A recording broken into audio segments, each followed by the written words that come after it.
A tiny model, 9 plastic components, small enough that you can hold the entire kit in one closed fist.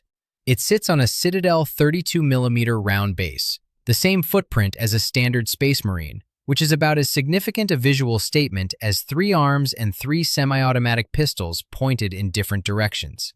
The Kelermorph from Genestealer Cults didn't appear once in the video this comment section spent weeks arguing about. Not named, not briefly considered and discarded, not mentioned in passing as an honorable runner-up. 5 completely separate people, in 5 independent comments, never coordinating with each other, decided it was the answer anyway, pulling together over 949 combined reactions on a model the original video never called out. That doesn't happen by accident. When one person says a model should have been the pick, that's an opinion. When 2 people say it independently, it's a pattern. When 5 people reach the same conclusion from 5 different angles on a video that never gave them the starting point, you have something closer to an empirical result. The comment section ran an experiment the original video didn't know it was conducting, and the result came back unanimous. But before getting to what the comment section found, the original video's argument needs to be stated correctly. Because the case against it isn't, you picked the wrong models. The case is, you wrote your own rule and then didn't follow it. The rule was right. The application was the problem. The framework comes from Mark Rosewater, lead designer at Wizards of the Coast, and the person who formalized what game designers call psychographic profiles, ways of categorizing why different players are drawn to games for different reasons. His earlier version, the one that circulates most widely in design literature, called Timmy a power gamer who likes to win big. That's the shorthand, and it isn't wrong. But Rosewater revisited it in 2006 on the official Magic the Gathering website, and the expanded definition is what matters for this argument. Timmy wants to experience something. Timmy plays Magic because he enjoys the feeling he gets when he plays. What that feeling is will vary from Timmy to Timmy, but what all Timmys have in common is that they enjoy the visceral experience of playing. 2 definitions. Neither cancels the other. Winning big is the visceral experience Timmy is chasing, viewed from 2 angles.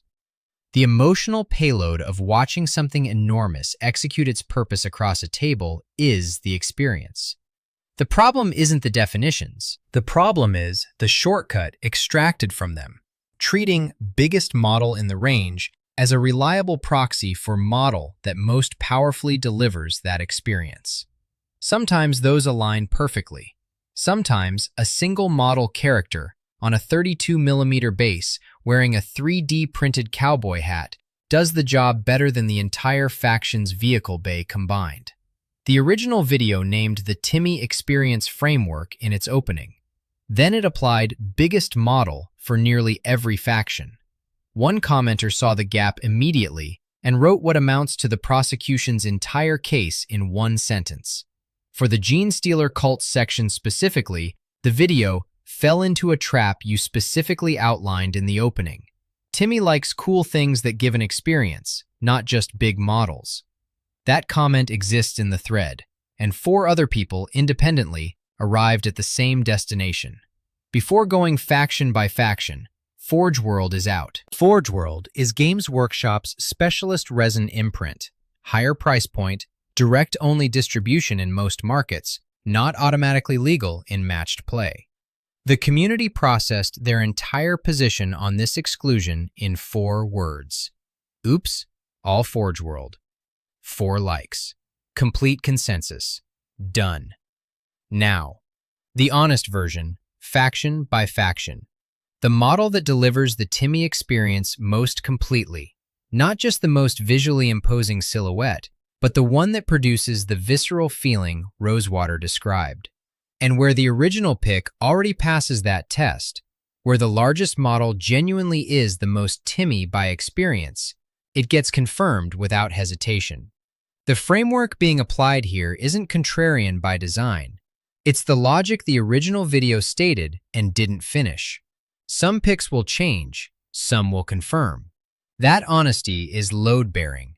A framework that only challenges the original picks is making an argument about being different. A framework that confirms the original picks when they hold up and challenges them when they don't is making an argument about being right. Genestealer Cults first, because this is where the entire argument lives and dies. The Kelermorph is classified as an elite character, single model kit, 9 plastic components, 32mm round base, 3 arms. Each arm carries a Liberator auto stub, which is the Genestealer Cult's in-universe designation for a semi-automatic pistol. The third arm isn't decorative. It's a third gun pointed at whatever the first 2 were already pointing at when 2 guns weren't making the point quickly enough. There's also a cultist knife for anything that gets close, which implies a level of confidence in the model's ability to manage what happens after the shooting that is either justified or going to be very educational. The official Games Workshop lore describes the Kelermorph as a cold-blooded killer in the guise of a legendary gunfighter and a figure of folk legend, a revolutionary hero for the underground hybrid cells it fights alongside.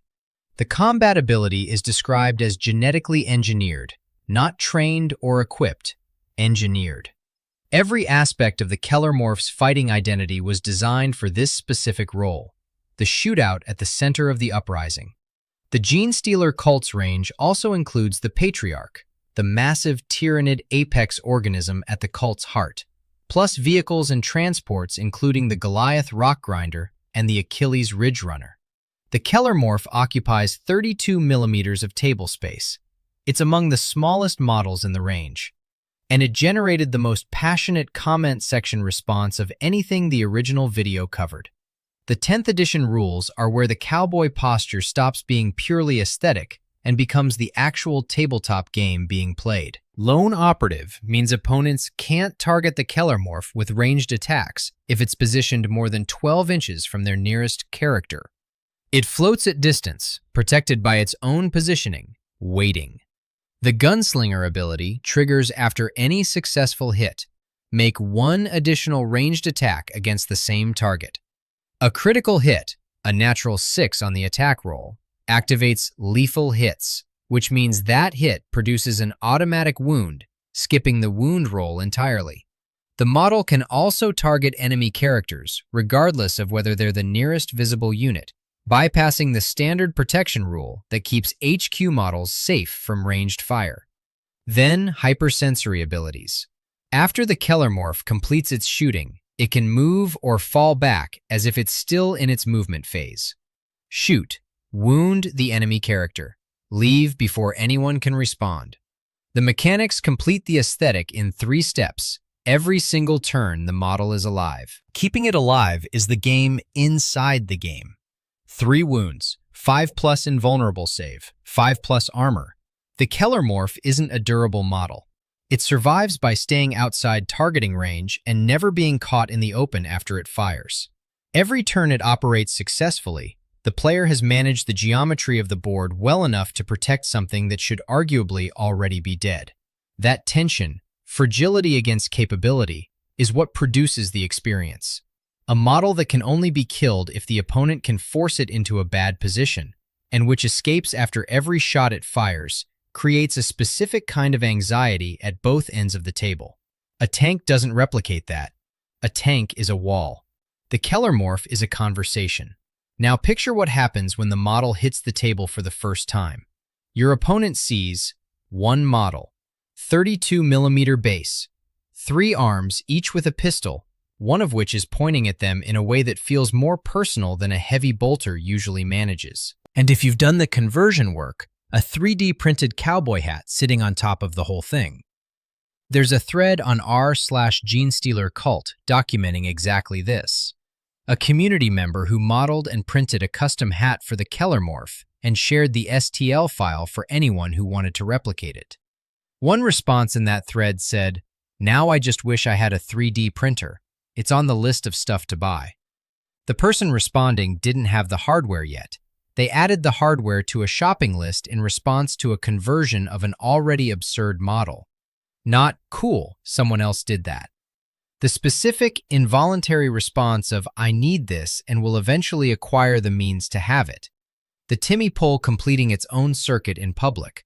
The community nickname, Cowboy Genestealer, appears independently across Reddit discussions, YouTube commentary, and hobby news coverage without any apparent source in official Games Workshop marketing. That's bottom-up naming, not a branding exercise. When a model accumulates a persistent nickname across multiple platforms without a top-down origin, it's because the model communicates something faster and more efficiently than the official product description manages to reach. The posture, the three weapons.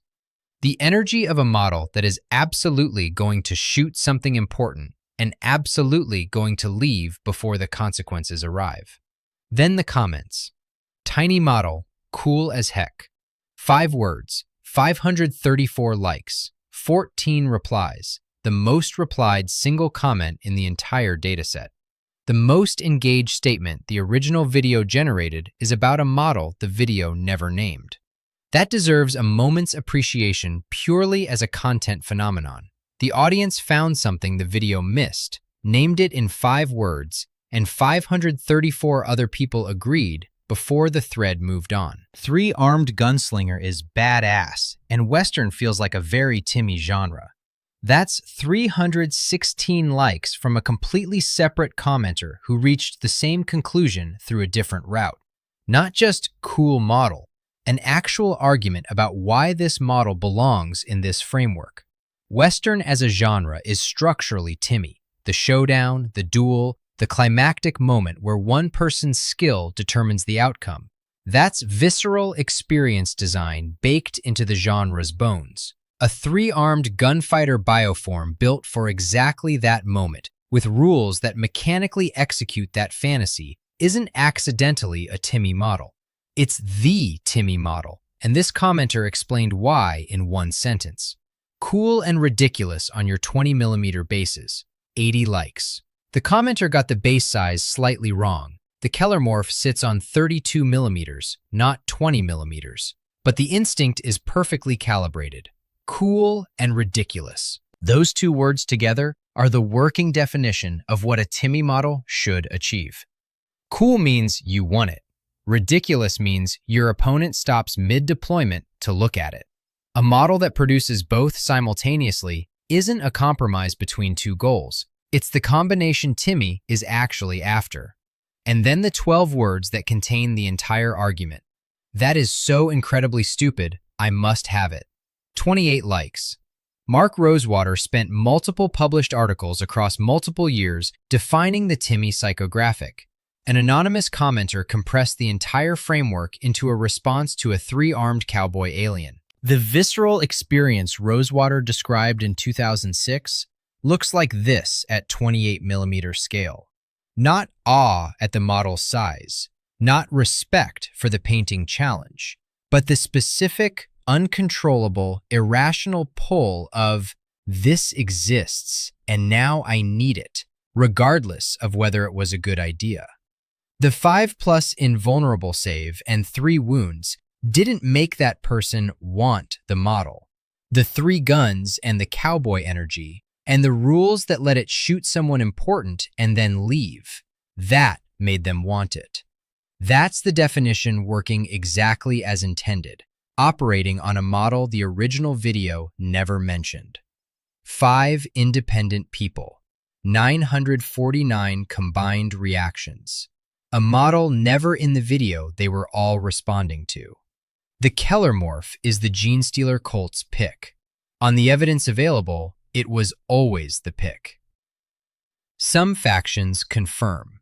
Confirmation matters as much as correction, and the Stompa earns its confirmation fully. The Stompa is an enormous orc war engine, a walking construct of welded scrap metal, salvage systems, and absolute mechanical conviction, held together in no small part by the psychic belief of the orcs operating it.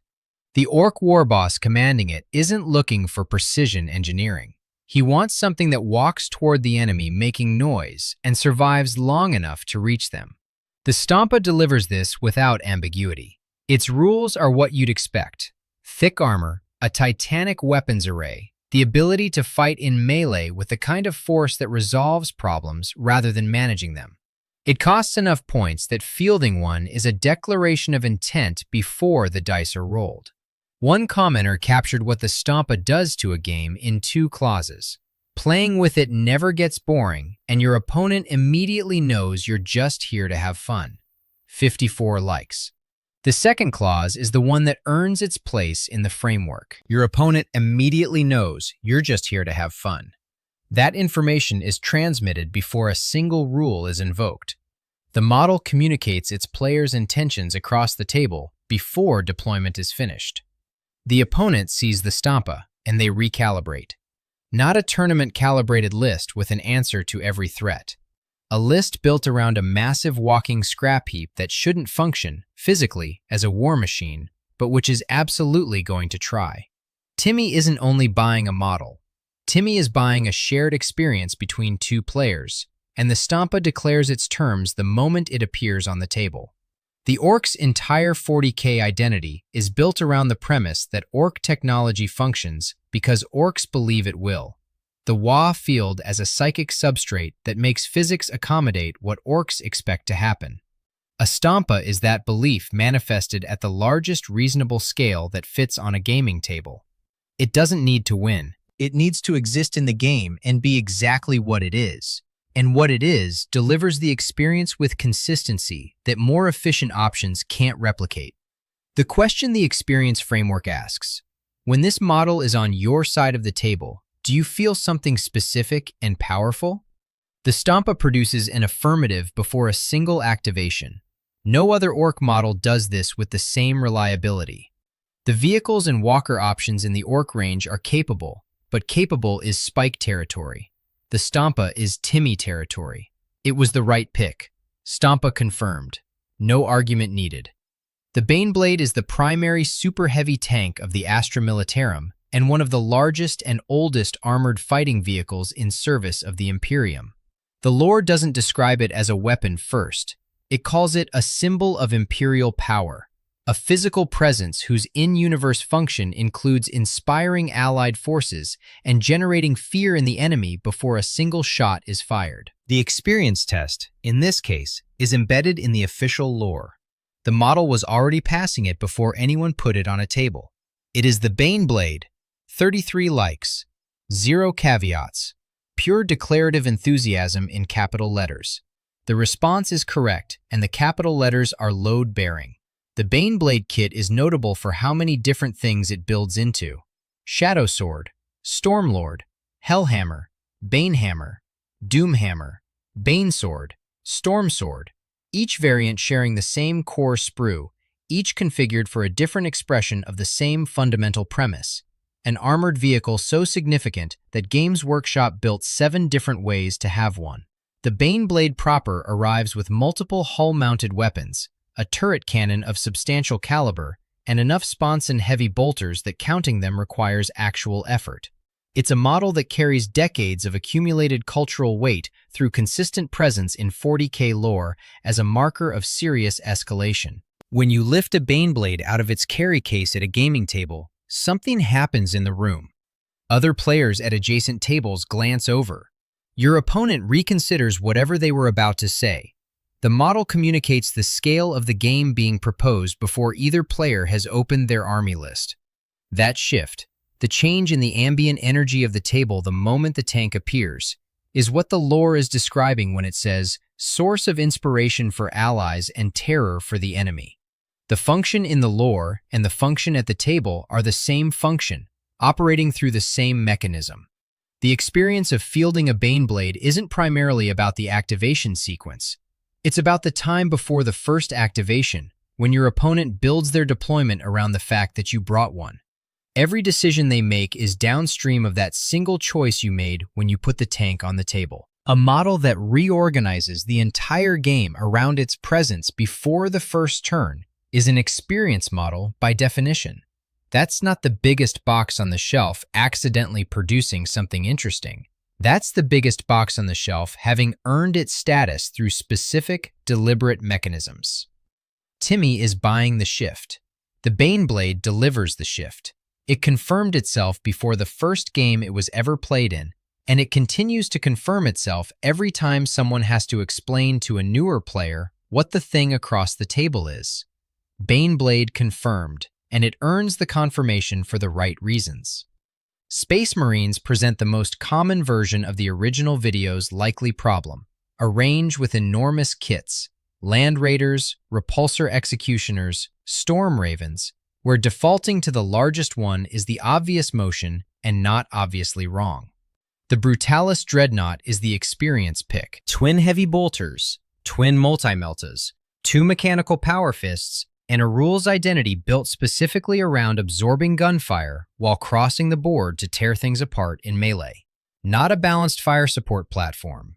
Not a tactical flexibility option. A singular mechanical declaration.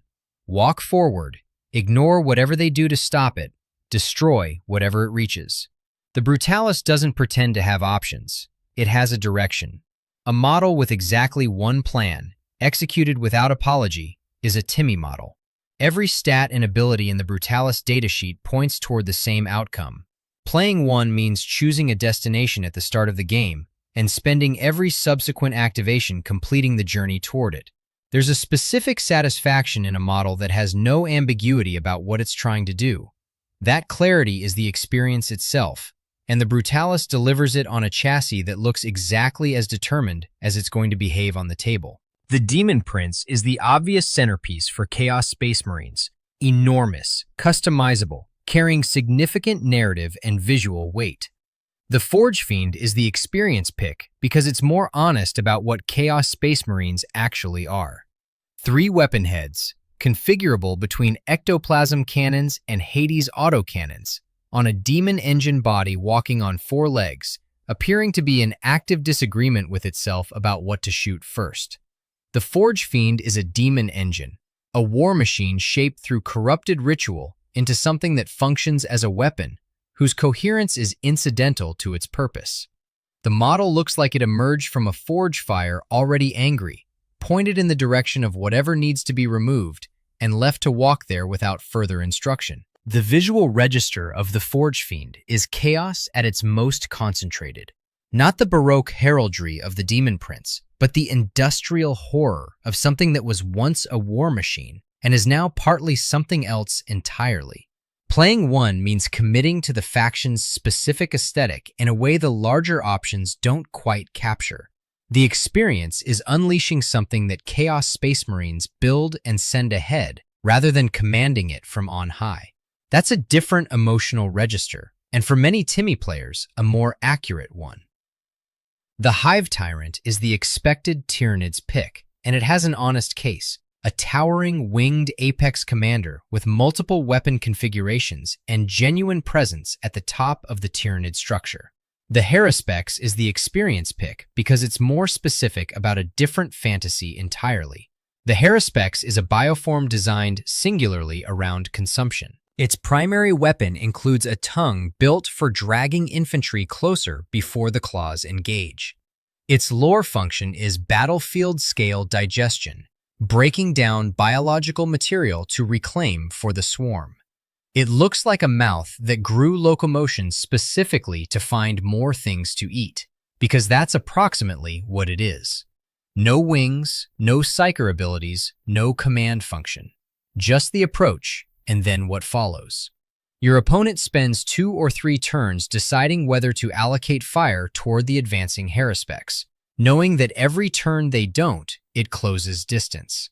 The experience of, that thing is getting closer and I don't know if I can stop it in time, is a different emotional register than, that large model is impressive, and the Haruspex delivers the former with a specificity the Hive Tyrant doesn't reach. The Storm Surge is the Tau scale pick, a massive ballistic suit, stationary fire platform, designed to anchor a position and remove whatever approaches it. The XV-86 Cold Star Commander is the experience pick. Tau lore frames each commander's battlesuit as a personal commission, modified and configured to reflect individual fighting style, with upgrades accrued through campaigns rather than issued from a depot. The Cold Star is the mobile expression of that concept. a crisis suit variant built for aggressive repositioning and engagement on the commander's terms rather than the opponent's. It carries 4 weapon hardpoints across multiple loadout options and can be held in reserve to arrive where the engagement demands, selecting a target and delivering coordinated fire before the opponent can reposition to meet it. A model that arrives rather than advances communicates something about Tau warfare that a stationary fire platform doesn't capture. Your opponent builds a defensive line. The Cold Star appears where that line is weakest. Both players understand, at that moment, that the battlesuit is operating according to its own plan. For a faction whose lore is built around the greater good as rational coordination, a commander executing a personal design from personal conviction is the Timmy experience inside the Tau framework. The Avatar of Cain is the exception, the case where the largest, most dramatically designed model in the Eldari range is also the correct experience pick, confirmed for specific reasons rather than by default. The Avatar is a physical manifestation of Cain, the bloody-handed god, clad in constantly cooling molten metal, carrying the Wailing Doom, a blade that has no other name because no other name was considered necessary. Its rules include a presence that generates fear in enemy units and an aura that increases the combat effectiveness of nearby Eldari infantry. The experience of the Avatar isn't watching a large model delete something in a single phase. It's walking a minor deity into the center of the board and watching every threat on the opposing side recalibrate around its presence. The same table shift the Baneblade produces, operating through supernatural terror rather than ballistic mass. The Avatar also makes the rest of the army better through its aura, meaning the Timmy experience radiates across the table, rather than being contained to one model's activation.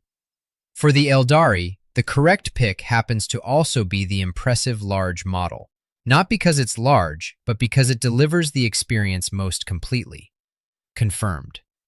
Mortarion earns his Death Guard confirmation, a Primarch radiating plague auras, the figure around whom the faction's identity rotates. The Fetid Bloat Drone is the experience pick for the player building toward that centerpiece, or for anyone who wants the Death Guard aesthetic without the Primarch investment. A floating, diseased demon engine, carrying either a flesh mower or a plague spitter, depending on which kind of unpleasantness the player prefers, drifting across the board at a pace that suggests it genuinely can't be made to care about urgency. The movement profile, a flying model that progresses without haste, communicates Death Guard's identity more accurately than most of the faction's infantry options manage. Death Guard aren't fast, they're inevitable. The Fetid Bloat Drone renders inevitability in a single hovering kit. The experience of playing one is watching your opponent decide whether to dedicate shooting to stopping the drone's advance, knowing that stopping it costs activation capacity they could spend on the heavier threats drifting behind it. The drone forces decisions without being the most powerful model on the table, which is its own kind of psychological weight. For a faction built entirely around attrition and slow accumulation, the Fetid Bloat Drone delivers the Timmy experience through exactly that mechanism. Not by winning quickly, but by winning in a way that feels exactly like Death Guard is supposed to feel. Angron confirms by the same logic the Baneblade does, a Primarch who exists to provide the World Eater's experience at its absolute ceiling, a model whose presence declares what kind of game this is before the first assault is declared.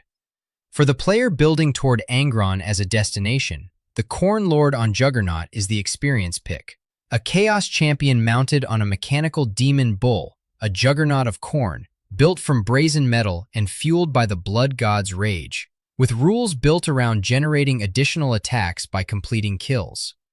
Not accumulating resources to spend later, spending the kills it just made to make more kills immediately. A model whose rules are built around the momentum of violence rather than the management of resources is saying one thing: forward, always forward, and faster as it goes. The World Eater's experience is that momentum made physical, and the Juggernaut Lord carries it on a model that already looks like it started moving 3 turns ago and hasn't encountered a reason to stop. Magnus confirms by the same logic. A Primarch, a Psyker of incomprehensible capability, the figure around whom the Thousand Suns tragedy rotates. Ahriman may be the more interesting Timmy model anyway. Ahriman is the chief librarian of the Thousand Suns, the architect of the Rubric of Ahriman, a ritual working of catastrophic scope, performed with complete confidence in the outcome. He intended to save his brothers from the flesh change, the mutation consuming the Legion from within. The rubric worked, in a specific and terrible sense. It converted most of the Thousand Suns into hollow, animated armor, suits that march and fight, that raise bolters and advance toward objectives, but which contain only the dust of the Space Marines who used to inhabit them. Ahriman successfully preserved his brothers by destroying everything they were. He has spent 10,000 years with that outcome. His model is a sorcerer in ornate Thousand Suns plate, staff raised, surrounded by arcane geometry, looking exactly like someone absolutely certain the next plan will work. In 10th edition, he functions as a psyker platform. Multiple powers, debuff mechanics, play patterns built around strategies that required setup across several prior turns. The experience of Ahriman isn't watching a model delete something immediately. It's the specific feeling of a 3-turn plan arriving exactly as designed, executed by a character whose defining trait is catastrophic overconfidence in his own plans. The resonance of Ahriman working perfectly on the table carries additional weight, knowing what happened the last time he was this confident everything was going to work. Drukhari present 3 subfactions: Cabals, Witch Cults, Homunculus Covens, each with distinct aesthetics and models operating in different registers. The Homunculus is the faction's experience pick because it captures the Drukhari identity at maximum concentration. A twisted artisan surgeon who experiments on captives in underground laboratories beneath Camera, armed with a stinger pistol and an agonizer, a weapon whose name describes its function without embellishment, carrying the visual vocabulary of someone who has optimized every aspect of a very specific and socially inadvisable profession. The Homunculus isn't the largest Drukhari model. It's a character piece that embodies the faction in the way only a practitioner of its defining craft can. Dark Eldar society has organized itself around the pursuit of sensation as a response to the hunger of she who thirsts, and the Homunculus represents the artisanal peak of that organization, someone who has made a discipline of it. Its rules include buffs to nearby rack units and regeneration mechanics for Homunculus Coven's forces, making it a support piece that also independently threatens. The experience isn't delivered through raw damage output. It's delivered through the combination of what the model does mechanically and what it represents thematically. Fielding a homunculus is announcing a specific and deliberately uncomfortable aesthetic, and watching your opponent process the implications of that announcement for the next hour is, depending on the player, the entire point. The Onager Dunecrawler and the Archaeopter are legitimate scale picks for Adeptus Mechanicus, both visually communicative of the faction's combination of religious devotion and industrial function. The Sidonian Dragoon is the experience pick. A Skitarii, one of the Admech's cybernetic soldiery, mounted on a taser lance, riding a powered bipedal walker at speed across a battlefield already saturated with industrial incense and data transmission interference. The lance is a taser lance. The rider is wearing robes over what is, at minimum, partially a machine. The whole assembly is charging toward enemy infantry with the energy of a medieval tournament that got significantly out of hand somewhere around the 38th millennium. The Adeptus Mechanicus's aesthetic is devotion expressed through modification, faith rendered in upgrades, prayer codified into machine language. The Sidonian Dragoon puts that aesthetic in motion. A robed figure on a mechanical mount, lance raised, performing the oldest form of combat available to intelligent species, the mounted charge, on a battlefield 10 millennia into humanity's dark future. The image is absurd in the most deliberate way possible. The Timmy response to it is the same response 5 commenters had to the Kelermorph. This is so incredibly stupid, and I must have it immediately. The Adeptus Sororitas range contains dramatically designed models throughout: the Castigator, the Paragon warsuits, and the Exorcist earns the Timmy pick through a single fact that requires no elaboration once it's been stated. The Exorcist is an armored tank. Its primary weapon system is a launcher mounted on the vehicle's rear hull. The launcher fires missiles. The missiles are guided by music. The music is performed live, during combat, by a sister of battle playing an organ pipe assembly mounted directly on the tank. This isn't a metaphor for something else. This isn't flavor text describing an aesthetic similarity. The Exorcist carries a functional musical instrument as its primary weapons delivery system. The operator performs during the engagement, and the lore frames the music as part of the firing process rather than an incidental accompaniment to it. The Penitent engine has a strong case, a living person strapped to a bipedal war machine as active penance, fighting in the Emperor's name while being simultaneously punished for whatever they did to end up there, which captures a different but equally specific Sisters of Battle experience.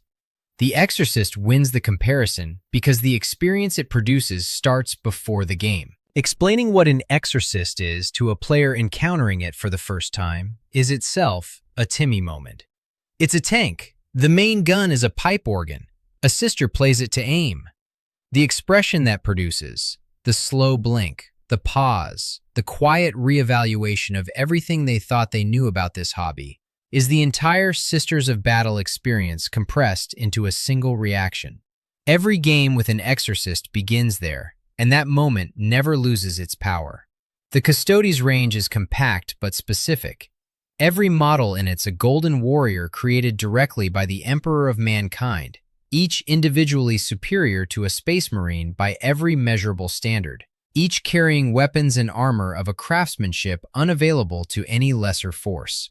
The experience pick is a shield captain on Dawn Eagle jet bike, a singular demigod, one of 10,000 warriors who have stood at the Emperor's side for 10,000 years. Mounted on a flying motorcycle, equipped with a hurricane bolter and a guardian spear, fast enough to threaten any position on the board before the opponent has finished adjusting their deployment. It arrives where the engagement demands it. It selects the target. It delivers the statement that runs through everything the Custodes communicate. The best warriors humanity has ever produced, in the best armor humanity has ever made. And now those warriors are also on flying motorcycles. The shield captain on jet bike doesn't participate in the game the way a heavy support unit does. It dictates where critical engagements happen by being capable of reaching any engagement faster than the opponent expects. For a faction built entirely around perfection, warriors for whom anything short of complete mastery was never considered acceptable, a commander who arrives where needed and executes the engagement there is the Timmy experience in motion. You don't deploy the shield captain for points efficiency. You deploy it because putting a golden demigod on a flying motorcycle and pointing it at the problem is the most direct possible expression of what the Custodes are. The Leagues of Votann arrived as a complete faction in 2022, and community consensus on the Timmy pick is still developing as the range expands. The Grimnir is the current best answer.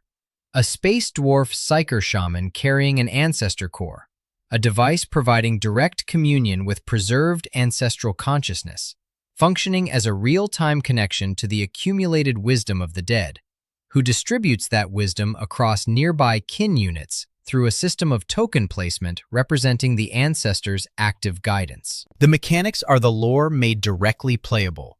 Elders advising in real time, the dead informing the choices of the living through a rule system that represents it as literally as a tabletop game can manage.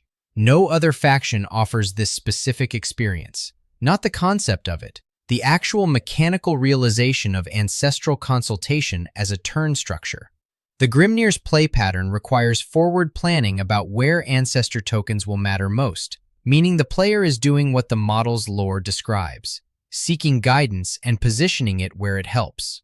For a faction that arrived with a fully formed and distinct identity, the Grimnir is doing the thing that only this faction can do. That specificity, an experience available here and nowhere else in 40K, is a Timmy pick. All 4 Chaos Demons Greater Demons have cases. Bloodthirsters, Lords of Change, great unclean ones. Any of them would be defensible and none of them would be wrong. The Keeper of Secrets earns the pick on the basis of what it does to the game rather than what it does to a single target. The Keeper of Secrets is a greater demon of Slaanesh, fast relative to the other greater demons, carrying rules built around a specific psychological dynamic between the two players. Its mechanics include abilities that reward the opponent for charging it while simultaneously punishing the decision. The model invites aggressive responses. It then makes those responses costly. Playing a Keeper of Secrets means offering your opponent an apparent tactical opportunity that is actually a trap, and watching them decide each turn whether this is the turn they take it.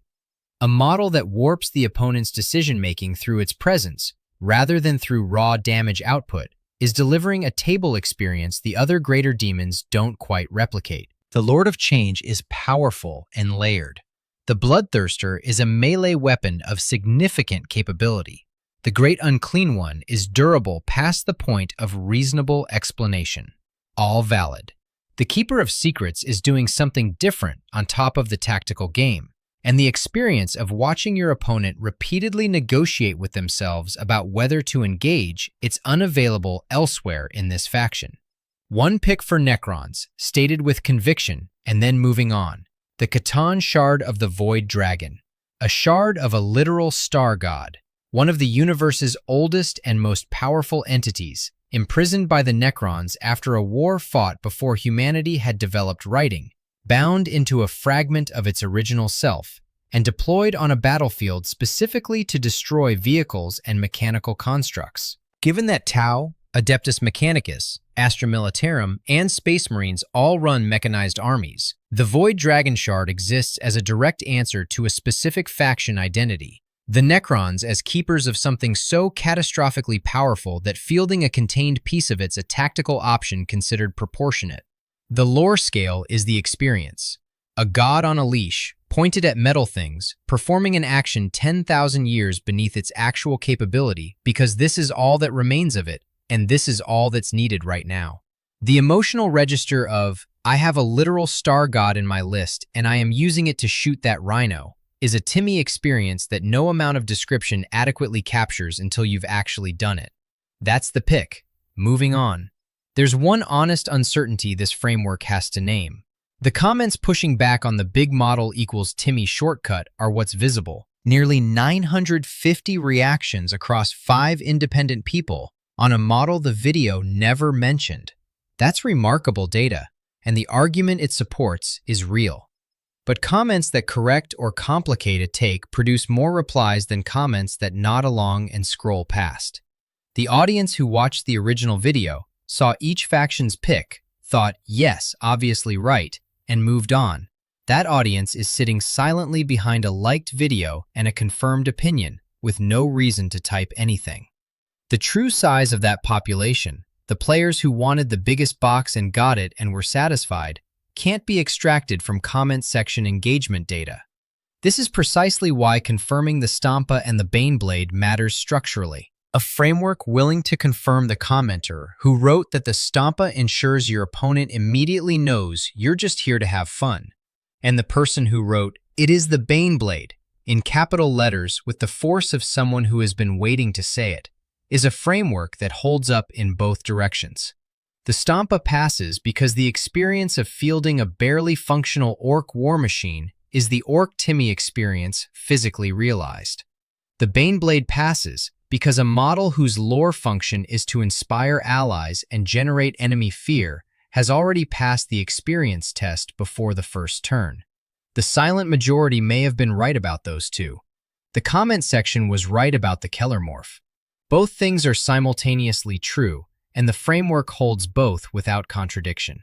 A single model kit, 9 plastic components, a 32mm round base small enough to lose between your floorboards. Official lore calling it a cold-blooded killer wearing a gunfighter's legend like a second skin, fighting for underground hybrid revolutionary cells that have spent generations infiltrating the civilization they're about to tear apart.